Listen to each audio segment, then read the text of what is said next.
ইরানের মসজিদে মসজিদে চলছে অস্ত্রের মহড়া। নতুন করে যুক্তরাষ্ট্র ও ইসরায়েলের হামলার আশঙ্কা সামনে রেখে দেশ জুড়ে চলছে যুদ্ধের প্রস্তুতি।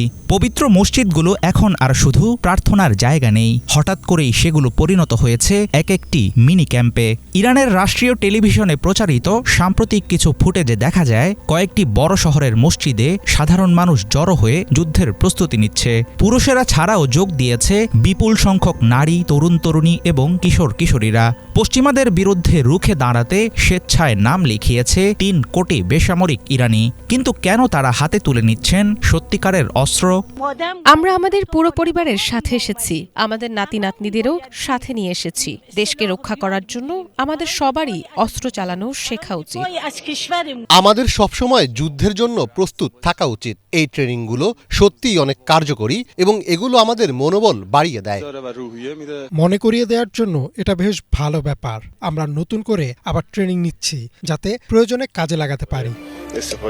ইরানকে শত্রুর হাত থেকে রক্ষা করার জন্য স্বেচ্ছায় নাম লেখাচ্ছে জনসাধারণ। দেশটির রাষ্ট্রীয় টেলিভিশনে এমন দাবি করা হয়। নারী, পুরুষ, তরুণ তরুণী এবং কিশোর কিশোরীরা সব রকম সহযোগিতা ও আত্মরক্ষামূলক যুদ্ধের প্রস্তুতি নেওয়ার ট্রেনিং পাচ্ছে। মসজিদে মসজিদে ধর্মীয় কার্যক্রমের পাশাপাশি শেখানো হচ্ছে অস্ত্র চালানো, কিভাবে একটি বন্দুক লোড করতে হয়, কিভাবে খুলে আবার জোড়া লাগাতে হয়, তার খুঁটিনাটি ট্রেনিং দেওয়া হচ্ছে সাধারণ নাগরিকদের। আমেরিকা এবং ইসরায়েলের সাথে চলমান উত্তেজনার জবাবে ব্যাপকভাবে সামরিক ট্রেনিংয়ের পদক্ষেপকে দেশের নিরাপত্তার জন্য জনগণের স্বতঃস্ফূর্ত প্রস্তুতি বলে আখ্যা দিয়েছে ইরান সরকার। প্রশাসনের দাবি, ইরানের জন্য জীবন উৎসর্গ নামের বিশেষ অভিযানের অংশ হিসেবেই অস্ত্র প্রশিক্ষণ চলছে, যেখানে ইতিমধ্যেই নাম লিখিয়েছে প্রায় ৩ কোটিরও বেশি মানুষ। তেহরান বলছে, এমন মহড়ার মূল উদ্দেশ্য যে কোনো বিদেশি হামলা থেকে দেশকে রক্ষা করা এবং নাগরিকদের আত্মরক্ষা শেখানো। ইরান ও মার্কিন ইসরায়েল জোটের মুখোমুখি অবস্থান পুরো মধ্যপ্রাচ্যকে চরম বিস্ফোরণের মুখে দাঁড় করিয়ে দিয়েছে।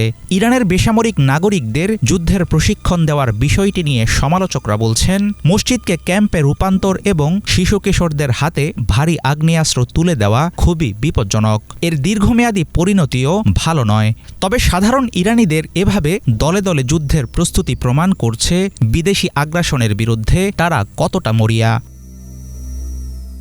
হাফিজুল ইসলাম, বাংলা ভিশন।